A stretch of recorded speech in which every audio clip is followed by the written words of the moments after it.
Welcome, as always, to another amazing episode of the Phonebooth here on TVOSJ, the voice of San Joaquin, and soon to be KBCC 89.5 FM over in Tracy, California.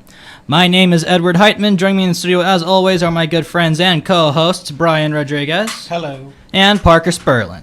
That'd be me. Oh, my. There's no foot. It's a first. No foot today. Now, if this is your first but time... we can make a footnote Oh. for the next time. Where did my script go? Oh, that's my script. Where's my my script? script? It's over there. My script's over here. Where's Ed's script? Why do I bother printing out 3 scripts if none of you have I it? have it. We're trained professionals, ladies and gentlemen. Well, we're neither of those. We're neither, but I have a calculator watch, so we're all good. Yeah? Now, if this is your first time checking out the show, the Phonebooth is completely dedicated to the world of pop culture. Anything from movies to video games to TV shows to comic books, you name it, ladies and gentlemen, we'll do our very best to cover it. Now, we have some pretty good little bit of news to share with y'all today. Brian, why don't you take it away? Well, it's February, folks, and you know what that means. It's the time of love. Yeah, love is in the air, and what better way to show your love to someone than to cuddle up with them and read over investor calls from Fortune 500 companies. Don't we all do that? Yeah. Love in the air, because I really thought that was just a toxic waste dump across the street. Oh yeah, probably. Anyway, this week we got 3 different investor calls from major entertainment companies, including Disney, Ubisoft, Activision. So let's start with Disney. Now, the major takeaway from this that's relevant to us that isn't a bunch of, millions and billions of dollars being traded about in scary amounts. Typical Disney business. Yeah. Procession. I don't know what you're going Quick for. recession. Quick recession? Anyway. It's something to do with the session. In fact, session bands, session jamming. We should do that. It's a nice session. Disney has revealed the release months for their next 3 Disney Plus shows. Well, next, big Disney Plus shows. Falcon and the Winter Soldier will release in August of 2020. The Mandalorian Season 2 will release in October of 2020. And WandaVision will release this December. I think, I don't know. I was laughing because, well, we're already banned in China, so it's fine. It seems like, when we said, we're bringing new shows, the Winter Soldier and Falcon, it was like a Chinese knockoff of, Captain America and the Winter Soldier or something. I don't know why I just went to the, I was just thinking about that. Anyway, we did not get a release month for Loki, but if I had to guess, I'd guess probably February 2021 to keep, with this alternating months thing that'll allow them to release these shows on, a weekly schedule, and then by the time the first show ends, the next one will pick up, and it'll, a nice flow for August. So we can continue consuming their media. Yeah. I'm actually pretty excited for The Mandalorian Season 2. I believe the showrunner had said that with the next season, they plan on trying to introduce more characters that might possibly get their own spin-off stories later on. Yeah, Bob Iger has said that there are characters that appeared in the first series first season that they're looking into giving spin-offs, and that there are more upcoming characters that they're interested in, and I believe Bob Iger also said that Star Wars' main focus in the future will be on TV and not necessarily movies, which, it's not bad. What? That actually might be better for storytelling. Yeah. Yeah. I think we're all kind of done with the movies. Yeah. Now, next up in the investor calls is Ubisoft, or however you want to pronounce it. There is no correct fashion. I've just given up. Ubes the soft is how I say it. Yes.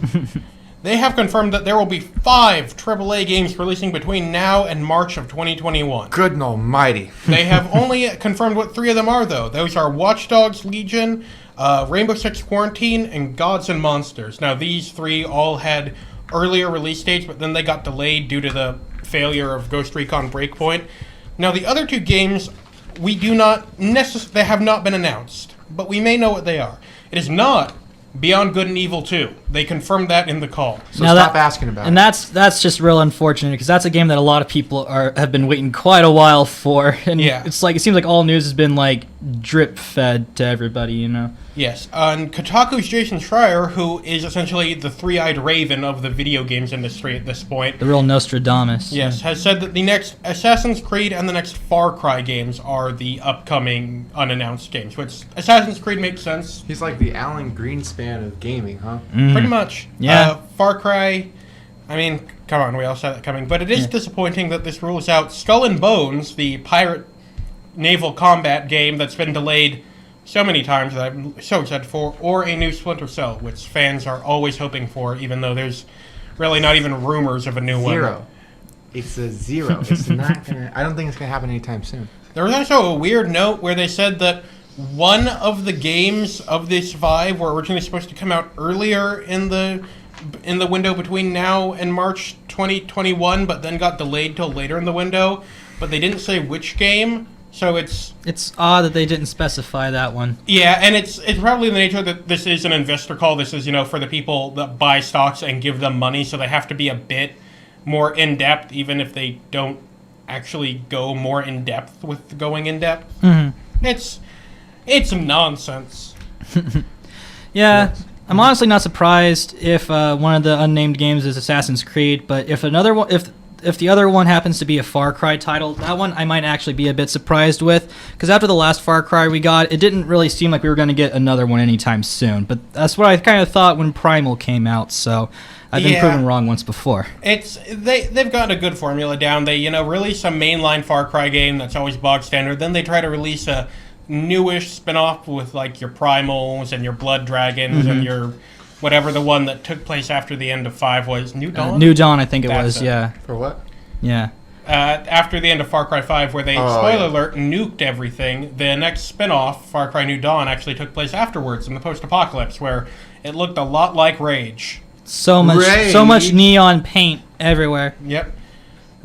Now on to Activision. Yeah. Now, Activision did, of course, confirm that there will be another Call of Duty this year. However, they did not confirm the developer, which sort of ties into something we talked about a while ago, in that this year, because Activision alternates between 3 Call of Duty developers every 3 years, so there's a nice cycle to it. Yeah. This year was supposed to be Sledgehammer Games.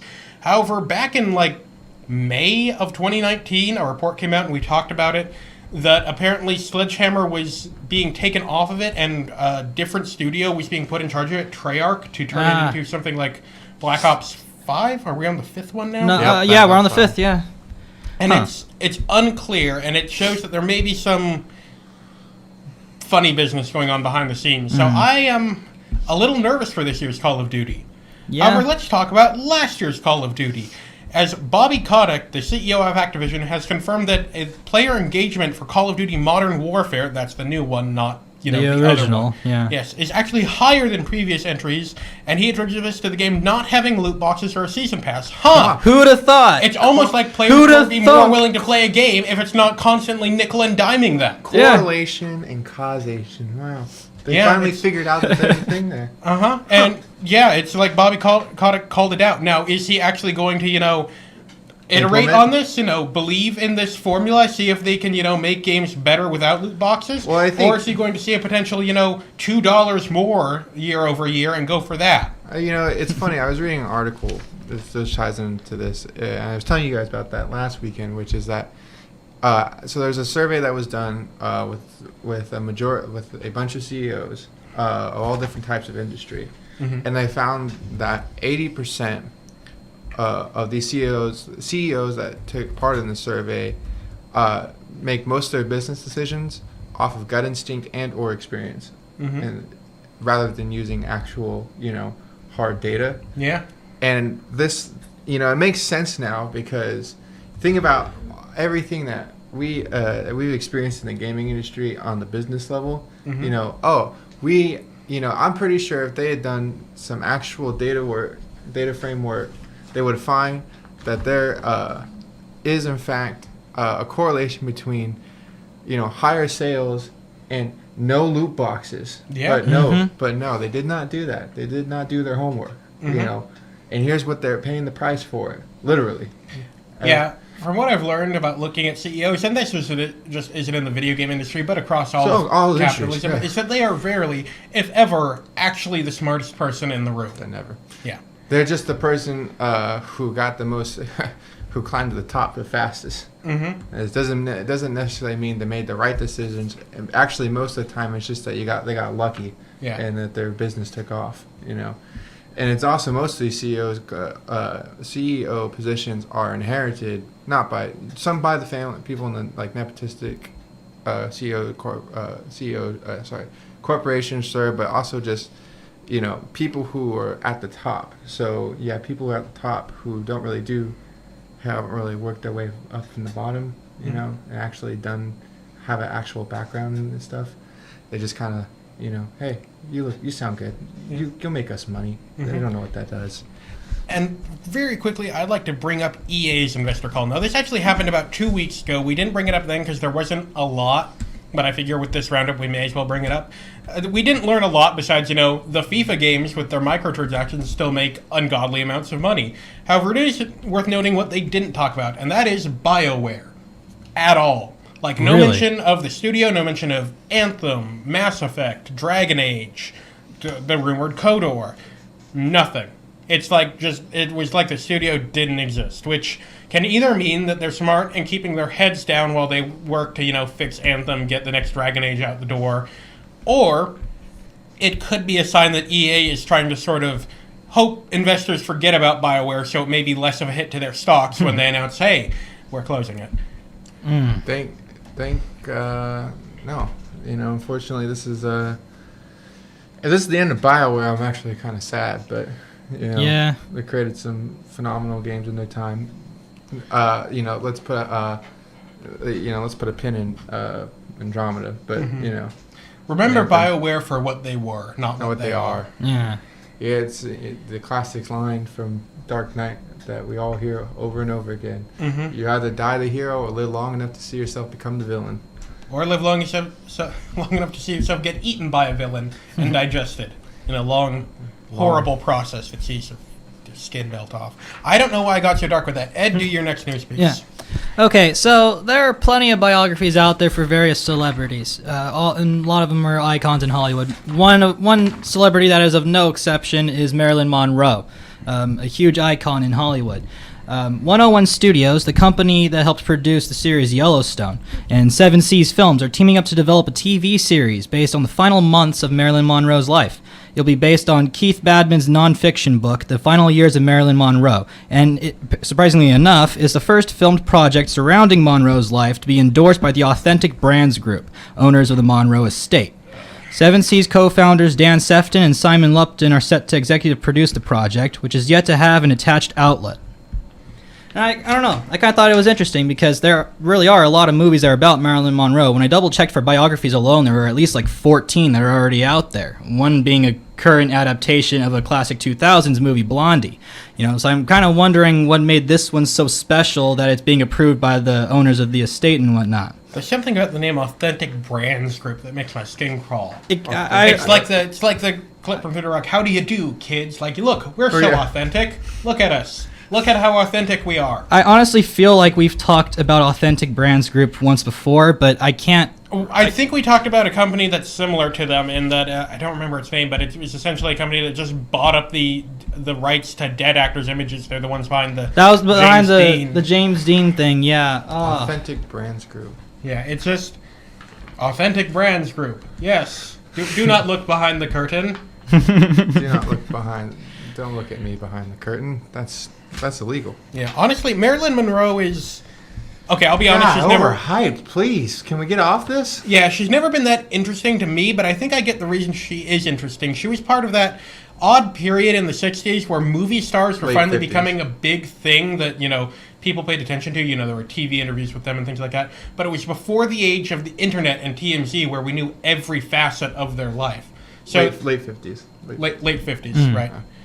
But it was this period, where we knew who movie stars were, but we didn't know everything about them like we do today. So there's a lot of mystique behind, Marilyn Monroe, James Dean, all these. And when they, die tragically young, that heightens the mystique. Yep. It's, sort of a mythologizing of real humans. Yeah, you become you die young, you live fast, die young, you become a legend. Yeah. Yeah. It's like, unfortunately.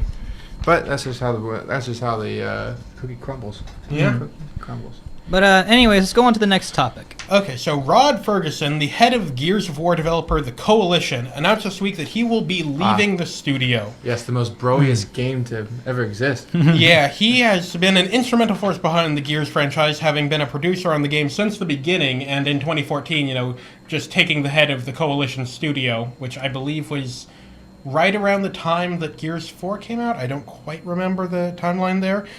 But he will be joining Blizzard in March to head up the entire Diablo franchise. Now, Ferguson is known as being somewhat of a closer in the industry, known for being able to get games out. He was brought on to BioShock Infinite, which infamously had a very long and very arduous development cycle. But So they brought long. Ferguson on, and they got it out the door. And people really liked it until the ending, where everyone is divided. Yeah. But anyway, Ferguson is a guy that gets stuff done, and given what we've heard about some of the behind the scenes of Diablo 4, it seems like the game could use someone like that. Yes, please. Yeah. For love. Well, that's definitely a huge benefit. I have to admit, I haven't really heard too much about Diablo 4 and whatnot, but if he's going to help the game come out at a sooner date, then that's good with me. I like that. Yeah, its development's been wrapped up in. There have been multiple reboots to it, some of them into styles that are very much not Diablo, and it's also been the victim of a lot of the changes going on at Blizzard right now as Activision just finishes sinking their teeth in. Activision. Yeah? Yes. The devil's friend. Let's see. Well, yes. I say yes. I say yes to this. Okay. I'm sure Rod Ferguson will be very happy that you approve. I approve. You know what, Rod Ferguson? You can call me on my on my Nokia. They still make phones. They still do, Yeah. and you know what? They don't break. So Yeah. They're not terrible glass bricks. yeah, like when your phone drops these days, I'm like, what? I just shattered it into like 1,000 pieces because I got a new phone. That happened. Yeah, that happened to me. Like I remember I was at I was still at Delta, and I pulled out my phone to look at the time. I don't know what happened. Like I don't know if I used a little too much mustard when I pulled it out, and I pulled it out and it just I flicked it across, like it just skimmed like a rock on the concrete. And I knew everybody who saw that pretty much was looking at my phone like, that's totaled. Yeah, yeah, that's a bit more than dropping your phone. That's That's a yeet right there. that is a yeet. I went, whoo! It's like I was trying to throw that down the next dimension. But yeah, Gears of War is the most, it's the most broiest game probably to ever hit the scene. Yeah, it's weird that it is the most bro-y, testosterone-filled game, but then in, like, the newest game, you get things like pride flags for free. You get, LGBT, and it's not just, the main rainbow flag. You get asexual pride flags and things like that, and it's all these very detailed things for inclusion, but it's also, the men are walls of meat. It's just a facade, They're trying to say that, we're inclusive. See, we brought this thing in that makes us inclusive. But are they really inclusive? I don't really think it's a facade. I think it's that they have this sort of weird game that started out as a bro-y thing and got popular for that. But they're trying to, be more inclusive. Because whenever you look at the Coalition, it's clear they really do love making Gears. They're not doing it for, the paycheck. Though, the paycheck is always the reason. But they do clearly love this series and want to make it great and want to be inclusive with it. Yeah. You know what's funny is I like to actually I like to go back and replay the Gears games, but I like to interpret it the Gears of War, at least the first 3 games. I like to interpret it as Dom and Marcus's romance, and you know what? It works. It works. You do that with everything. I just like to do it. I like to put a different angle on it, a little different spin on it. You gotta look at things through a different lens. It just makes it more impactful sometimes. I don't know. That's why I think of it. But, yeah. Anyway, smaller bit of news, but Netflix has announced that the 3rd season of their Castlevania anime adaptation will return on March 5th. Right on. Which, cool.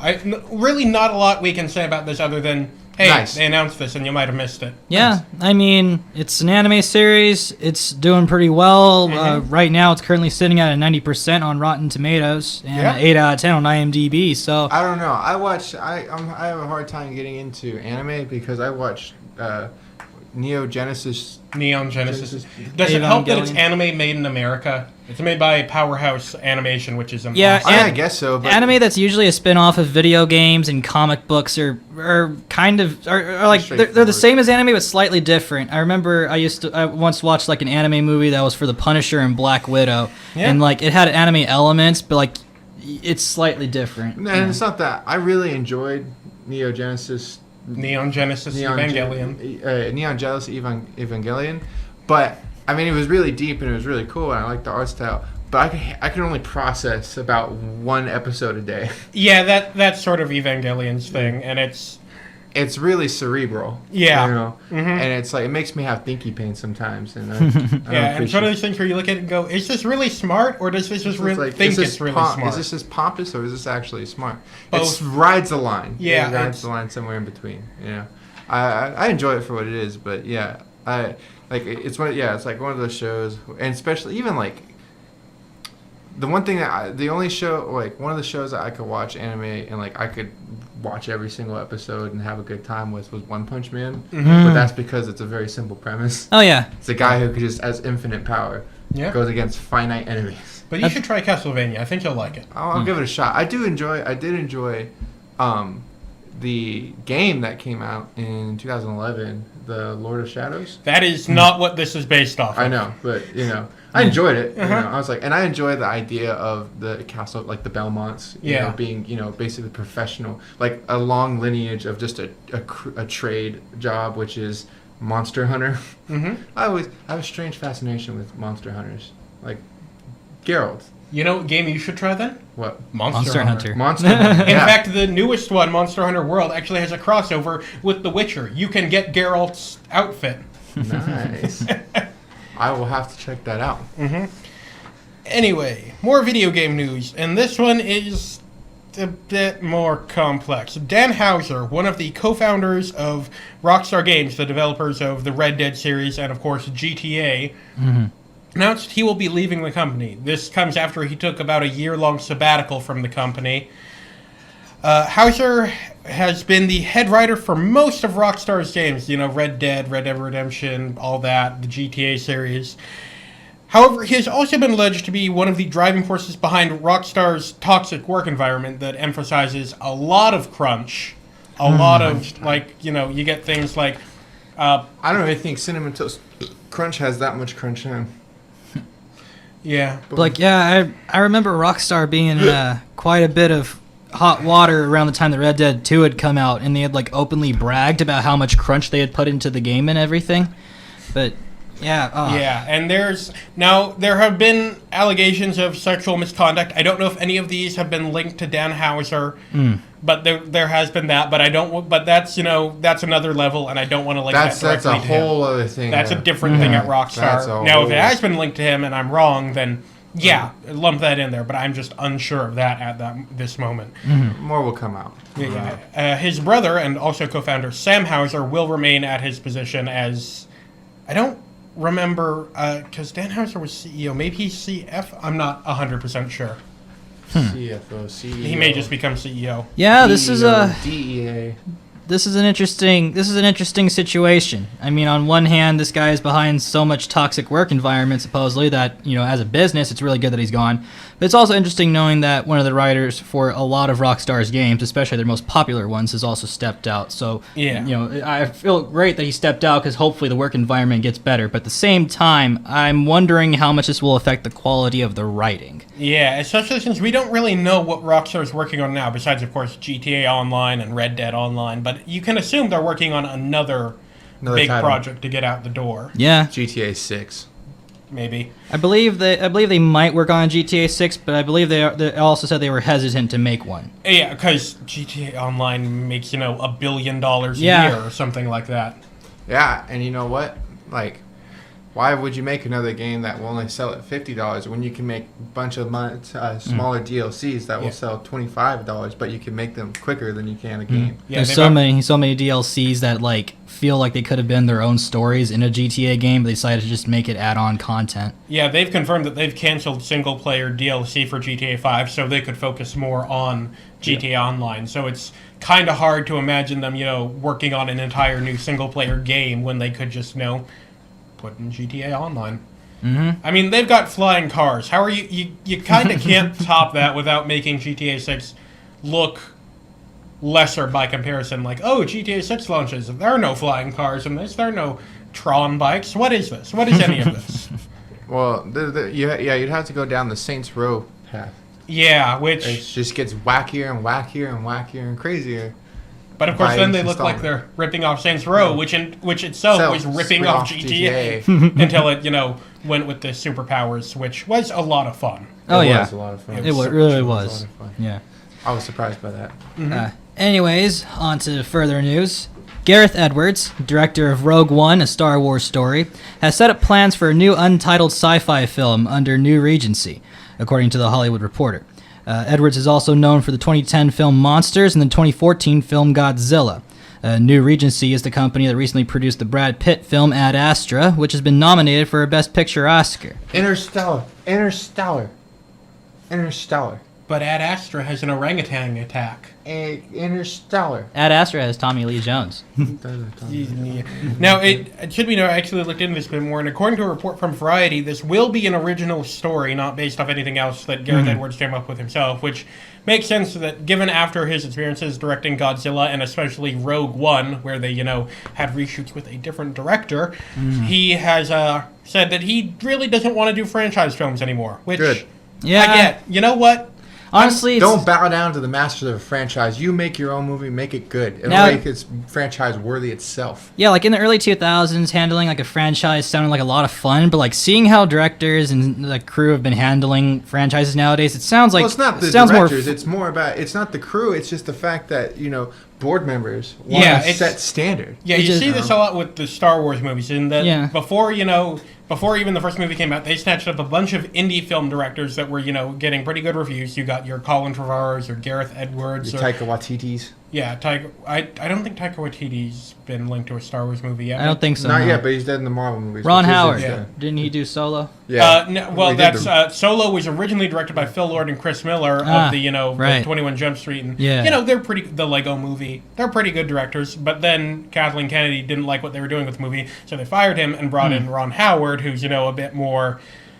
Now, I like Ron Howard. I like a lot of his movies. Apollo This is 13 nothing was great. this is nothing against Ron Howard, but he is a bit more cookie cutter. Yeah. Makes cut a movie. And cookies are good. Cookies are good. Yeah. Especially cut cookies, but it's Nothing wrong with the formula sometimes. He does not take a lot of huge risks. He's not like, okay, let's make this movie. He's not Christopher Nolan. Yeah. He's not, okay, let's make this movie backwards. Yeah, which is exactly what, Lucasfilm and Kathleen Kennedy don't want. They want, Yeah. the cookie cutter Star Wars Like, movie. no, this is a movie about Solo. Please don't make a movie that's cerebral. Please, we don't need that right now. We want, it's a Solo, it's a Star Wars story. It is not Magnolia. Do not make this a comedy movie. Yeah. Remember Jar Jar Binks? That was the last time we tried to make comedy. And there's only Jar Jar Binks style of comedy. There's no other type of comedy. Yeah, So you must be it's trying to ruin binary. it. Get out, bring an Opie. But yeah, it's like it's only binary. It's either Jar Jar Binks or complete like Jar Jar Binks level of comedy, or Revenge of the Sith. Anakin with the younglings. Yeah, Anakin with the young. My God, you killed the younglings. Yeah. I love. By the way, I know a lot of people. I remember watching that scene in the movie theaters when I was like 7. So I was about the age of the younglings, and he's like, you see that part, we're like, what are we going to do, Anakin? And he just like pulls out, like you just see his lightsaber glow, and you're like, oh, oh, this is when it really turned. Oh, that was fun. Now for our final piece of news of the week, and it's about Fallout 76. Hey, We're never going to stop talking about it. You keep messing. Hey. Sorry, you haven't messed up this week, but you seem to find something to mess up about. A lot. Yeah, this isn't really something for me to be hyped over, because this is something that everybody's kind of expected since launch day. It's like being a good dad. You just kind of expect it to. Yeah. Yeah. You can really just do like the mildly amused clap when you hear about it. like the end of Evangelion. Anyway, this week, Bethesda announced that the long-awaited and frequently delayed Wastelanders update for Fallout 76 will be releasing on April 7th. This update will introduce human NPCs, new quest lines, choice-driven decision-making, and RPG elements like, in the Fallout games. Not only that, but on the same day, the game will be released on Steam, which means you will not have to use Bethesda's terrible, awful launcher to play this. Is it Terrible. as bad? Is it as always bad a as plus. Origin? It's well, Origin gets hacked a lot less, so Was that? yeah. Of course, Bethesda's launcher won't just not run half the time, so there's that. Of course, Origin, I think, has a better refund policy in that they have a refund policy. Yeah, that's something that's going to be interesting. Because with the release on Steam, they're really going to have to nail it. Because Steam has a much better refund policy than Bethesda. Which, if you played less than 2 hours of the game, you get, and it's within the first week of the purchase, you just get your money back, no questions asked. If you have more than 2 hours, you can, you can send, hey, this is my reason for not playing it. It's completely broken or something like that, and someone will review it. Should also be noted that we don't know a lot about the logistics of the Steam game. Will it be on its own server separate from the BethesdaNet servers? Will people be able to migrate their game over from BethesdaNet to Steam or vice versa? I think I can give you a Tim Howard answer. It just works. I honestly... Todd Howard. Todd, I know. I was like, who's Tim Howard? I was Todd waiting Howard. for Todd Howard. Todd Howard. I'm sorry. He has a name that's so forgettable to me. Like, first off, you have the Howards, there's like, okay, Ron Howard. We just talked about Ron Howard, so I was thinking about, okay, don't say Ron Howard. So you went with Tim? I went Tim, and I was thinking, well, Tim, T, is it something with, I knew, I was like, it's something with a T. It's something with a T. It's not Ron. I know that. Tim, I was off by a vowel. And specifically, if we look at the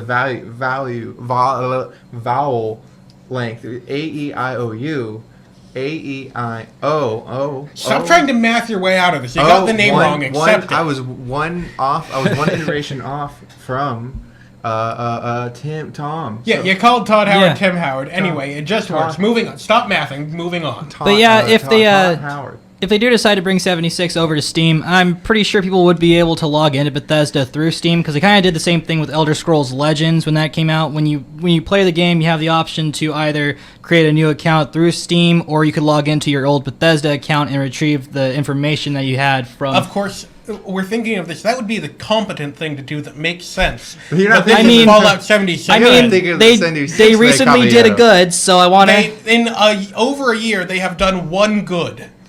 Let me put the numbers down for you right here. Okay. Makes them at like negative 95 now instead of negative 96 points. Let's put it in the. Yeah, let's look at the value of the competency. Oh God, why?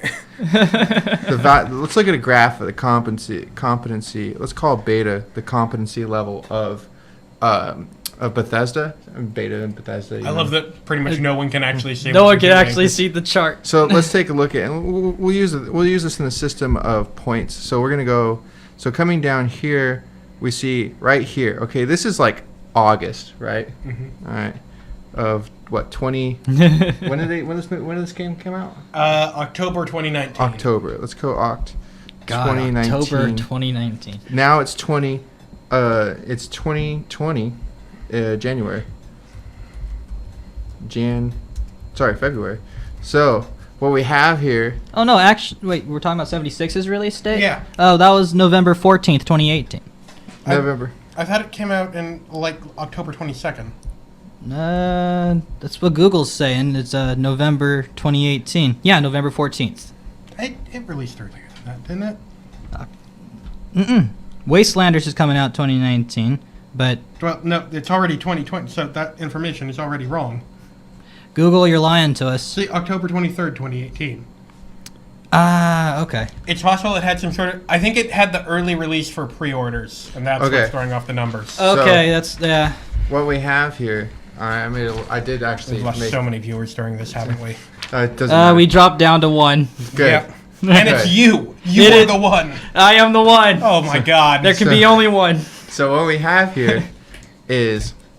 So Bethesda, this is right here, right at release. What is this? I don't know. It's their competency level, all right? So what we have is their competency level right around when it came out dropped immediately. Who is this for? It's for you guys. And there can be only one. They can't say this. Well, I'm explaining it to them so they can follow along in words. But you're... Oh, my God. So they have it here, and it's just ever since then just kind of slowly, gradually gone down. And then there's this little spike, this little tiny nudge of competency that came when they said, hey, we're going to give you guys $25. $75. Sorry, $75. Okay, for this back. Okay, cool. And we're coming out with this new game. It kind of flatlined. So you could see that the change that they have to get to be at a competent level is really big. Okay, it's quiet time for you.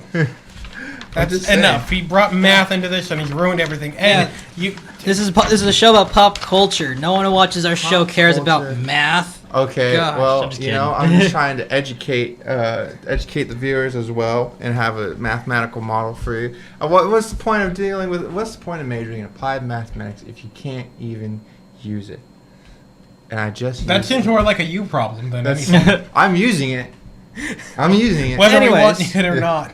Let's get into trailer talk, shall we? Sure. Yeah, for those of you who might be first-time viewers of the show, Trailer Talk is when we get into the latest trailers that have dropped within the week and give our opinions on it. Now, the first one that we have is the trailer for Spiral from the Book of Saw. Its U.S. release date is May 15th, 2020, starring Chris Rock, Samuel L. Jackson, Marisol Nichols, Max Minghella, and many others. And it's directed by Darren Lynn Bosman, though it should be noted that Chris Rock is the executive producer of this movie. The synopsis is working in the shadow of an esteemed police veteran, brash detective Zeke Banks and his rookie partner take charge of a grisly investigation into murders that are eerily reminiscent of the city's gruesome past. Unwittingly entrapped in a deepening mystery, Zeke finds himself at the center of the killer's morbid game.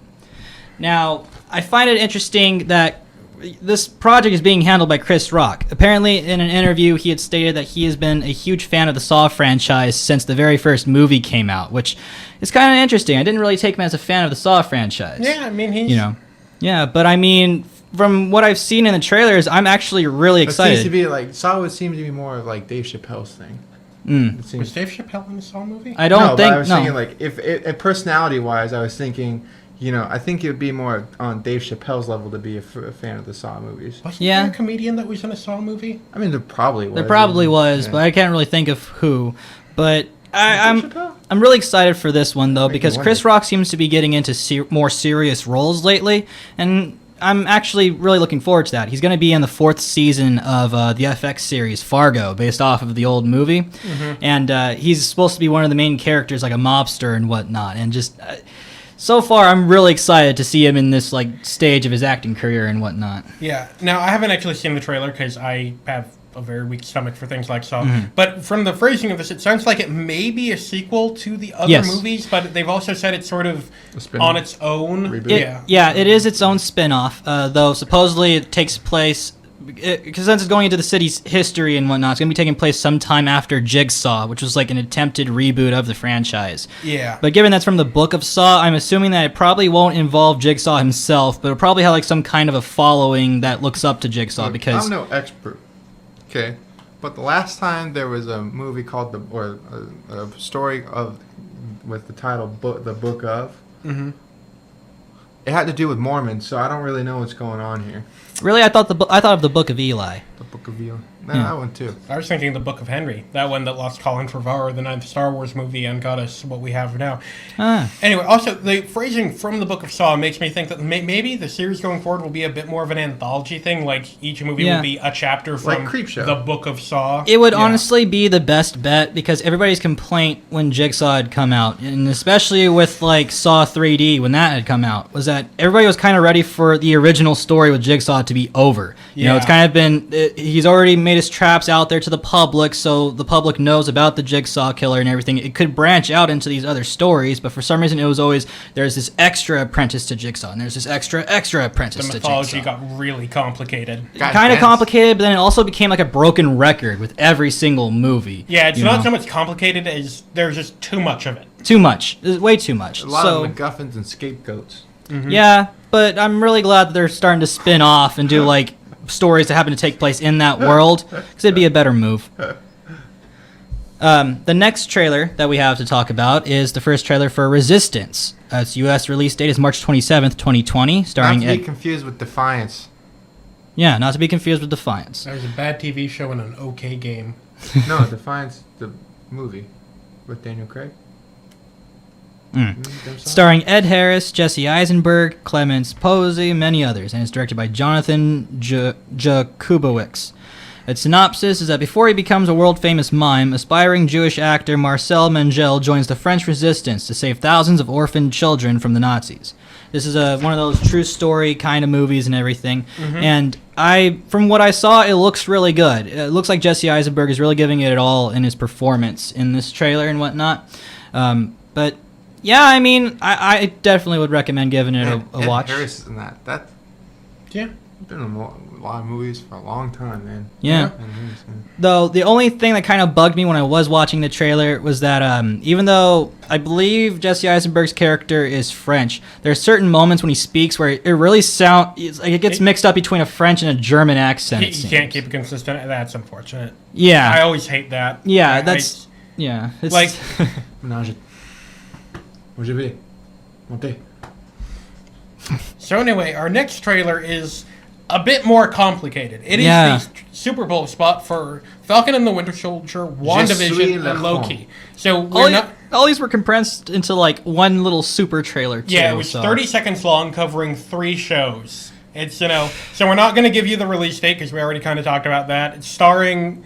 Look up the actors from the movies, directed by bunches of different people, their TV shows. Imagine their counterparts from the MCU movies, and you basically got them set. The synopsis is we don't really know. Yeah, we got to see some cool clips. I mean, we could try and describe that. I mean, what we saw from Falcon and the Winter Soldier, we got to see Anthony Mackie's character actually throw the shield and whatnot, which was pretty cool. And then with WandaVision, it was like this weird psychedelic trip. It was like going through different old school TV sets and everything. Yeah, WandaVision is... As far as we can tell, because the plot synopsis is a bit vague, it seems like Scarlet Witch has just altered reality to bring Vision back to life, which there is basis for in the comics. And she's sort of imagining them in this perfect 1950s sitcom type life. But we also see them cycle through other styles of sitcom, including Full House, which I think will be fun because Elizabeth Olsen is the younger sibling of Mary-Kate and Ashley Olsen, who were... Oh, yeah. Yeah. I forgot about and that. And looks almost identical to them, to a crazy degree. We also get to see the actual Scarlet Witch costume from the comics. Oh, yeah. The old school headband and everything. It's not going to stick, but it's at least we finally got a reason to see it it's in like, action. Yes, callback to comics. Yes. Now, Loki only got one brief snippet, and he is in some sort of prison jumpsuit, sitting in a dark cell, saying he's back. Which it's given how little we know about Loki. Like the official synopsis is that Loki's back and he's gonna be the god of mischief again. Yeah, so that's it. Yeah, it's really just what Loki's up to after the events of Avengers Endgame. Yeah, it should be noted that this is the. Okay, because you might remember there's time travel shenanigans in Endgame. This is the Loki from 2012, i.e. the actual first Avengers movie that stole the Battle of Stone New York, and teleported away. Not the Loki that we actually got to see character development for, who died at the hands of Thanos at the beginning of Infinity War. Time travel. Time travel. It's a weird thing that messes up some continuity. Like Hulk said in the movie, time travel. Now I am looking forward to Falcon and the Winter Soldier, because it's got this sort of, I'd say, almost Bourne-esque aesthetic and feeling to it. It's very much sort of very much like Captain America and the Winter Soldier. Yeah, Falcon and Winter Soldier. Oh, yeah. We also got to see a brief scene of Daniel Brühl's Zemo back from Civil War. He seems to be interacting with U.S. Agent. Who? He is essentially Captain America, but actually, run by the U.S. government. So imagine a super soldier with Captain America's abilities, but beholden to the whims of the U.S. military. Yeah, in Captain America's Captain America? In Captain America's comics, in the beginning. That's the complicated thing with Captain America, because of this whole super soldier serum thing. In his comics, there are so many spin-offs of Captain America in his storylines. No, U.S. Agent wasn't in Civil War. Zemo was. He was, the guy orchestrating everything. Oh yeah. I remember. And he's like one of 3 Marvel villains that they haven't ended up killing across 23 movies. Oh yeah, that's right, huh? He's a good character. He's a great character. Oh yeah, I think why they didn't kill him. Yeah, he's got a great. I love that in the universe. Everything kind of ties back to Sokovia. Like everything ties back to that. Like because a country exploded. Yeah. Just like piled down, like just came down. But I love that that everything after Age of Ultron kind of comes back to that effect. Civil War would have never happened without Sokovia, and then we had the Sokovia Accord. Yeah, the Sokovia Accord, which starts the whole the Civil War, and now we have to, so and then that's why Captain America and Iron Man weren't, on good terms in Infinity War. That's why I was like, yes. Yeah, despite not really being that good of a movie, Age of Ultron really had a huge effect. Huge effect. marker, yeah. Yeah, that was the end of the second phase, right? I believe that was the beginning. I believe the third phase was when they... It was after Guardians 2, wasn't it? Okay, so the phase just got kind of complicated because you'd think that the end of Phase 2 would be the Avengers movie, but it was in fact Ant-Man, which came after was the end of Phase 2. That's right. Because, sure. Yeah. And then Phase 3, what was the... Civil War may have been the first film of Phase 3. Or maybe, yeah, I think it was. Yeah. Yes. I think it's anyway. I think it's funny how the first Ant-Man movie was the end of the second act of the Infinity Saga, and the second Ant-Man movie happened to be the last solo Marvel movie before they had the big End Game and everything. Yeah, because it came out between Infinity War and Endgame, which meant that they had to jump through some hoops for the story. Yeah. They did all right. Did a good job of it. Yeah, it was mainly that the actors weren't actually allowed to know what happened at the end of Infinity War. So at one point they tried acting it out, but then they just decided to cut it because it looked too goofy, because they had no idea what they were reacting to. Yeah, I heard their scripts were piece by piece for each individual scene, too. Anyway, now moving on to releasing this week. Now this one's a bit shorter. We only have one movie because... I got to see this one. It's one. Oh, really? Yeah, this is a really good one. Yeah, now I planned to have 3 because there were 3 I wanted to talk about, except Rotten Tomatoes did not have audience scores for 2 of them. And the entire thing we're doing here is we look at, both the critics and the audience's reaction to sum them up. So if we don't have the audience's reaction, it kind of defeats the purpose. So we're what were the 2 ones that you wanted to add to the list? Oh, let me look up the name again. I have a terrible memory. Okay. Anyway, why don't you go through this one while I look up the other 2? Okay, so the one that we do have listed here for movies that have released this week is Birds of Prey. And there was a big old thing, a tagline, The Fantabulous Emancipation of One Harley Quinn, I believe. That's too long. Harley Quinn must team up with Huntress, Black Canary, and Renee Montoya to take down crime lord Roman Sionis. Its Rotten Tomatoes score with critics is 82%, and its audience score is 86%. And the consensus is that it's a fun and colorful romp that at times focuses too much on Harley Quinn and not the titular Birds of Prey. And you know what? I kind of have to actually disagree with that. When I saw the trailers and everything, it really felt like this was going to be the whole spotlight is on Harley Quinn. But while the main story does kind of focus on Harley Quinn trying to survive after she breaks up with the Joker, I never felt like any of the Birds of Prey didn't have enough screen time or enough backstory or anything to it. The team does kind of form up near the very later part of the movie and everything, but we really got to connect to each individual character before the team up. Yeah, I think the main problem people had with it is that it very much feels like it's 4 characters when it really should be focused more on the Birds of Prey than Harley Quinn. Oh yeah, I definitely agree with Birds that. of Prey. Yeah, but I've heard a lot of people have fears of this movie, thinking back to Suicide Squad and whatnot. But Birds of Prey actually is a major improvement to Suicide Squad. For one, the team's actually set up to go against a character that's believable for them to go up against. In Suicide Squad, did we really believe this random team of mercenaries was going to take on some paranormal entity? Come on. They did. They did, but it was because of wasn't it because of the one guy that actually had powers? Yeah, El Diablo turns into a giant fire guy while pretty much everyone else is just sitting off in the corner watching and cheering him on. Woo! Yeah, but Birds of Prey, everybody had their actual moment, and yeah, it was a really fun one. Yeah.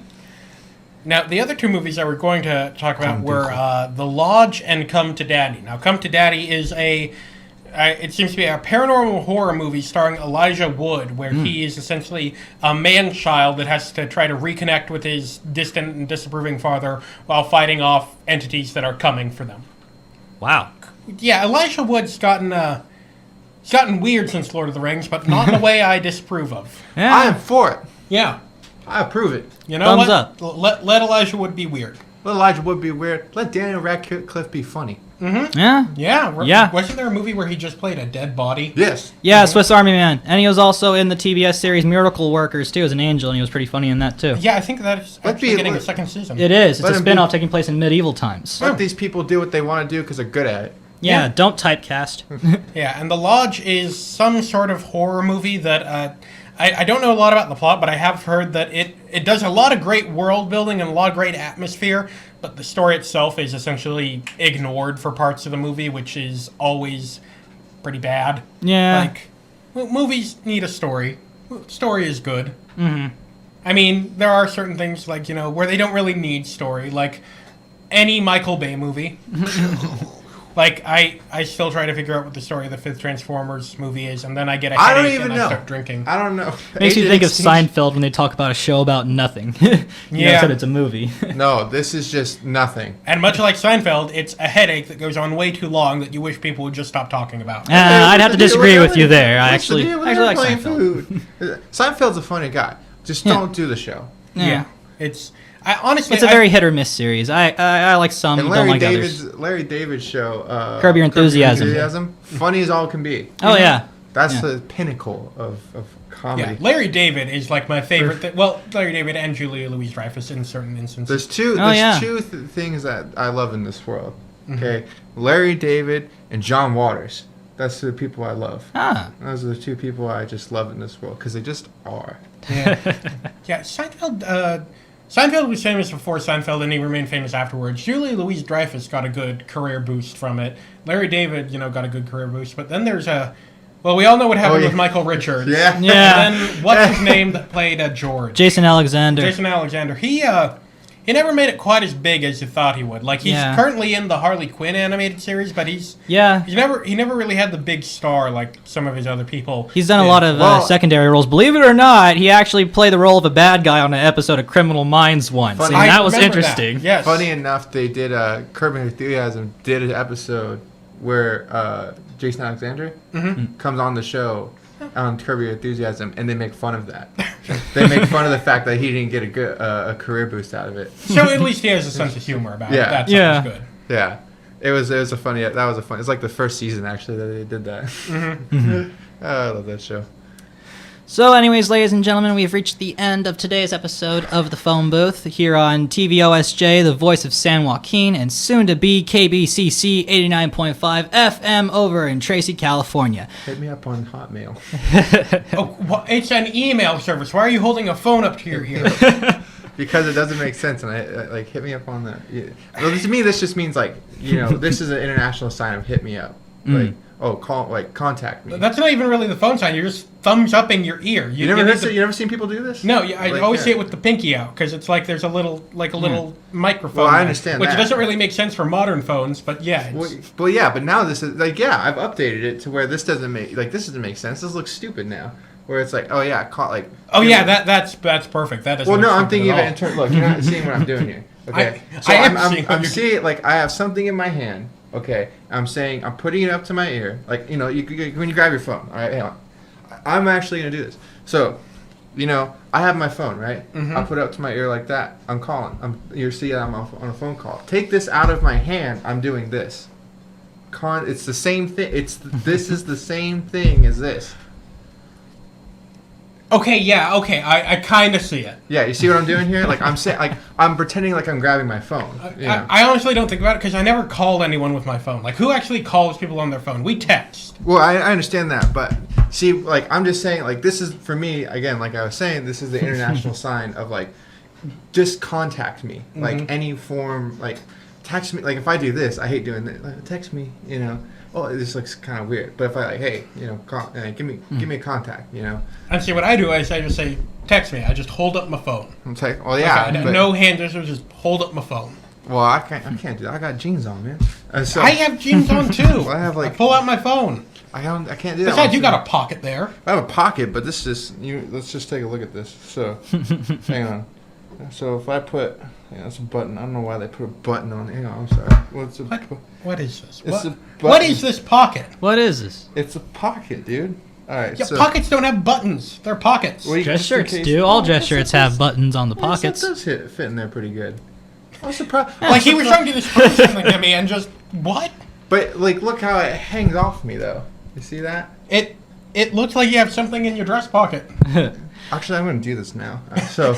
You just opened up a whole new a new level. Well, not all, but you see what I hate. Okay, this is a little tangent. This is actually a legit tangent I'm about to go on. I hate that they don't have standardized sizes for pockets. Well, that is irritating. So I have a long sleeve shirt that has a pocket like this, but it's not the same length. Like it's not the same width and it's not the same depth. So I can't put my phone in it. You know, I could barely fit my pencil in it. My other shirt, which is another dress shirt, it has like a smaller length, but it has the same length. It's like they don't make it like a same size. Like you should be able to. There should be like a standard size where it says, okay, any shirt you get with the pocket should be able to fit an iPhone in it. There needs to be a pocket revolution in fashion, like standardized pockets, and women get pockets. Like that's the number one complaint I hear from my mother. It's that none of her pants can have pockets because for some reason women don't get pockets. Like that baffles me. It's like I guess they assume it's like saying every woman has a purse. Like, and it's like that's not true. And I think it rolls around to every woman has a purse now because they don't have pockets. Yeah, it's like you've actually forced them to do this. Yes, you have the snake is eating its own tail now. So like they need to make a standard. I'm going to put this to Congress. Standardized sizes for pockets. Okay, should be 3 inches. 3 inches. All I'm asking on the side on the side right here. Actually, even a little bit less, like 2 inches on the side right here. 2 inches on the side, about 5 inches in length. Is all I'm asking for. It's just you have the area, you have it specified. I need it. So that's why. So that's the message of the show: is pocket revolution. Pocket revolution. I'm expecting it, and let's go out in the street. Let's ask for companies let's ask the big boys at the companies to make standardized pocket systems. Wow, that was actually very beneficial. Yeah. Anyways, ladies and gentlemen, please be sure to tune in every Saturday and Sunday from 1 to 2 here on The Voice of San Joaquin, where we cover all things pop culture related. Anything from movies to video games to TV shows to comic books, you name it, and we'll do our very best to cover it. Now, with that being said, ladies and gentlemen, please have yourselves a wonderful, wonderful afternoon, and please